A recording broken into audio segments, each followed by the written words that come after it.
कोई बात ना, जेकरा डाले के डाली, फिर समय है भैया, जेकरा डाले के बाद डाली, फिर समय है। हमनी के मंच ठीक है, एगो मंच के माध्यम से थोड़ी के कुछ कहता, तारा में दम हो तो डाली, हमरा में दम हो तो हम हटवाई, बात हटवाई। अब सीधे एक्शन लिए, जिनकरा के रोक के बट रोक लिए, हमरा कोन बस। और सुनी, इतना कैमरा लागल बा, एगो हम बात कहल चाह मंच के माध्यम से कि हम पारंपरिक गीत गाइला, बियाह शादी में लोग बोलावेला, दुल्हा के चाहे दुल्हन के घर वाला के गाली गीत गावे, ठीक बा। पारंपरिक गीत ये होला, हमनी के घरे जौन बेटी बहन गावत लोग ये होला। लेकिन आज पारंपरिक गीत के नाम खाली देख कुछ कलाकार लोग जौन मंच पर खड़ा होके टोनबाजी करता लोग, इशाराबाजी करता लोग, चाहे फीमेल होके चाहे मेल सिंगर होके। बस हम ये रिक्वेस्ट करब कि प्लीज पारंपरिक गीत के ना कोई फीमेल हम ई ना कह कि लड़की गलत तो लड़का सही है, लड़का गलत तो लड़की सही ना, दोनों में कमी बा। अगर हम मंच पे चढ़ते हैं, कोई गाली दे रहा है हमको, चुपचाप माइक रख के नीचे उतर जाएंगे, बात खत्म, उससे बहस करने की जरूरत क्या है।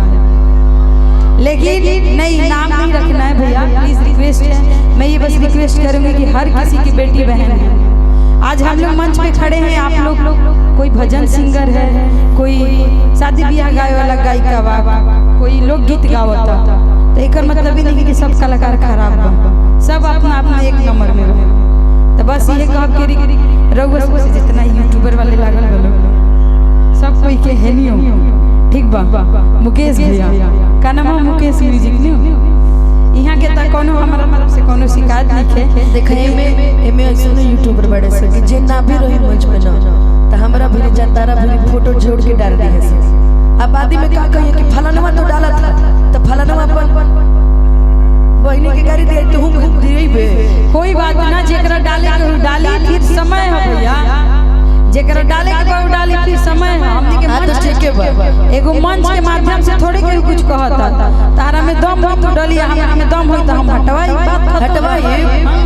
अब सीधे एक्शन लिए, जिनकरा के रोक के बट रोक लिए, हमरा कोन बस। पारंपरिक गीत के ये हम कहम के रउआ सब पारंपरिक के ना, सब कलाकार के इज्जत सम्मान दही जा, जवन गायक गावे गई बनी उ गाई, प्यार सम्मान से मंच से नीचे उतरी, बात खत्म बा। कार मचता बताओ, अनुपमा और हेमा पाने खड़ा बड़ी यही से ना।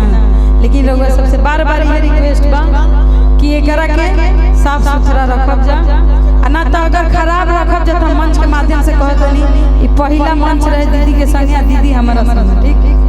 दूसर का बार हमनी के मंच पर साथे रहब जा, लेकिन